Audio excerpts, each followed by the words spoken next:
السلام علیکم پاکستان، حمید نقیبی آپ کی خدمت میں حاضر ہے۔ ناظرین، کیا واقعی دنیا کا سب سے خطرناک راز ایک پہاڑ کے اندر دفن ہے؟ آخر ایسا کیا ہے کہ امریکہ، اسرائیل اور پوری دنیا کی نظریں ایک عام سی دکھائی دینے والے پہاڑ پر جم چکی ہیں؟ پک ایکس ماؤنٹینز کیا ہیں؟ یہ پہاڑی اتنا عرصہ خفیہ کیوں رہی؟ اس پہاڑی کا کھوج کیسے اور کس ملک نے نکالا؟ کیا ایران کی ایک چھوٹی سی چیز کی منتقلی نے دنیا کے سیٹلائٹس کو چوکس کیا کہ یہ کوئی عام پہاڑی نہیں بلکہ اس کے نیچے ضرور کچھ بڑا کھیل کھیلا جا رہا ہے؟ اب آبنائے ہرمز باب المندب کو چھوڑ کر پوری دنیا کی سپر پاورز اس پہاڑی کا کنٹرول حاصل کیوں کرنا چاہتی ہیں، یا پھر اسے مکمل طور پر تباہ کیوں کرنا چاہتی ہیں؟ لیکن کیا سچ میں اس پہاڑی کو بنکر بسٹر بھی تباہ نہیں کر سکتے؟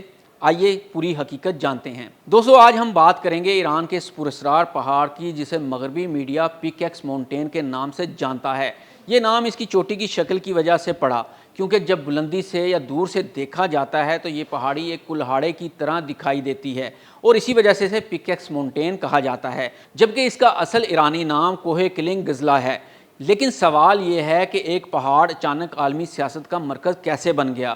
یہ پہاڑ ایران کے شہر نتنز کے قریب واقع ہے، اور نتنز وہی جگہ ہے جہاں ایران کی سب سے اہم جوہری تنصیبات موجود ہیں۔ برسوں سے یہی مقام ایران کی جوہری پروگرام کا دل سمجھا جاتا ہے، لیکن پھر ایک ایسا واقعہ پیش آیا جس نے سب کچھ بدل دیا۔ 2020 میں نتنز کی ایک حساس تنصیب میں دھماکہ ہوتا ہے۔ ایران نے اسے تخریب کاری قرار دیا، جبکہ مغربی میڈیا نے اس کا الزام اسرائیل پر لگایا۔ اس واقعے کے بعد ایران نے ایک ایسا فیصلہ کیا جس نے دنیا بھر کے انٹیلیجنس اداروں کی توجہ اپنی طرف کھینچ لی، کیونکہ ایران نے پک ایکس ماؤنٹین کو فعال کرنے کی کوشش کی۔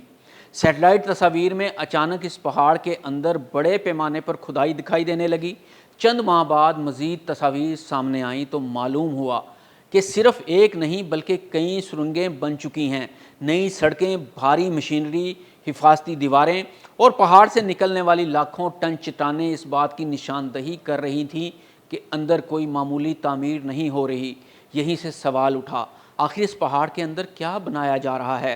ایران نے آج تک اس کی تفصیلات ظاہر نہیں کیں، لیکن مغربی انٹیلیجنس اداروں اور کئی دفاعی ماہرین کا خیال ہے کہ یہاں مستقبل میں حساس جوہری سرگرمیوں، جدید سینٹریفیوجز یا اہم آلات کو محفوظ رکھنے کی گنجائش بنائی جا رہی ہے۔ تاہم اسی دعوے کی آزادانہ تصدیق ابھی تک نہیں ہو سکی، اور یہی اس پوری کہانی کا سب سے پراسرار حصہ ہے۔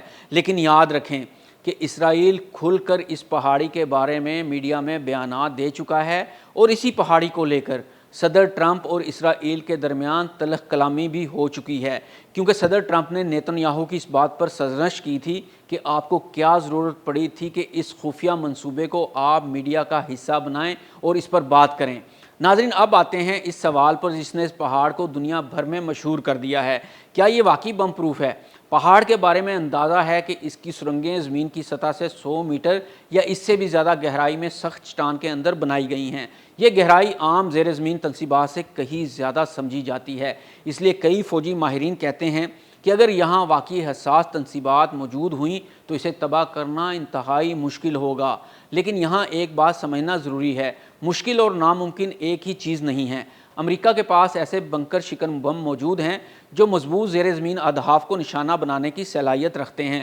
البتہ دفاعی ماہرین کے مطابق اگر کوئی تنصیب بہت زیادہ گہرائی میں ہو، اوپر سخت چٹان موجود ہو اور اس کے کئی حفاظتی حصے ہوں، تو اسے بنک بسٹر سے بھی مکمل طور پر تباہ کرنا آسان نہیں رہتا۔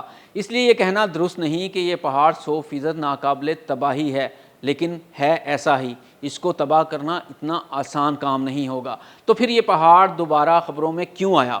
وجہ بنی امریکی صدر ڈونلڈ ٹرمپ کا وہ بیان جس میں انہوں نے ایران کو خبردار کرتے ہوئے اس مقام کا نام لیا۔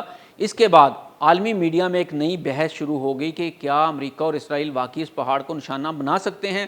دوسری طرف بعض رپورٹس میں یہ دعویٰ بھی سامنے آیا کہ ایران نے نتنز کی کچھ حساس سرگرمیوں کو اس پہاڑ کے اندر منتقل کرنا شروع کر دیا ہے، لیکن ان اطلاعات کی بھی آزادانہ تصدیق نہیں ہوئی۔ یہاں ایک اور دلچسپ سوال پیدا ہوتا ہے: اگر یہ صرف ایک پہاڑ ہے تو بین الاقوامی جوہری توانائی ایجنسی یعنی IAEA اسے اتنی اہمیت کیوں دیتی ہے؟ اس کی وجہ یہ ہے کہ اس مقام تک ایجنسی کی مکمل رسائی حاصل نہیں ہے۔ جب کسی حساس مقام کا براہ راست معائنہ نہ ہو سکے تو کیا سرائیاں بڑھ جاتی ہیں، اور یہی چیز عالمی خدشات کو جنم دیتی ہے۔ اب ذرا ایران کے نقطہ نظر سے بھی سوچتے ہیں۔ اگر کسی ملک کی اہم تنصیبات بار بار سائبر حملوں، تخریب کاری یا فضائی حملوں کے خطرے میں ہوں تو وہ انہیں زیادہ محفوظ مقام پر منتقل کرنے کی کوشش کرتا ہے۔ ایران یہی موقف اختیار کرتا ہے کہ وہ اپنی تنصیبات کے تحفظ کے لیے اقدامات کر رہا ہے، جبکہ اس کے مخالف ممالک کا کہنا ہے کہ اتنی گہرائی میں تعمیرات کا مقصد صرف دفاع نہیں بلکہ حساس جوہری سرگرمیوں کو نظروں سے اوجھل رکھنا بھی ہو سکتا ہے۔ حقیقت کیا ہے؟ اس سوال کا جواب آج بھی کسی کے پاس مکمل طور پر موجود نہیں۔ آج ہمارے پاس صرف 3 چیزیں ہیں۔ پہلی، سیٹلائٹ تصاویر جن میں وسیع پیمانے پر زیر زمین تعمیرات واضح دکھائی دیتی ہیں۔ دوسری، مغربی انٹیلیجنس اداروں کے اندازے جن کے مطابق یہاں انتہائی حساس تنصیب بن سکتی ہیں۔ اور تیسری، ایران کا سرکاری موقف جس میں وہ ان تمام الزامات کو مسترد کرتا ہے اور اپنے جوہری پروگرام کو پرامن قرار دیتا ہے۔ اس لیے یہ پہاڑ صرف ایک فوجی مقام نہیں بلکہ معلومات اور رازوں کی جنگ کی علامت بن چکا ہے۔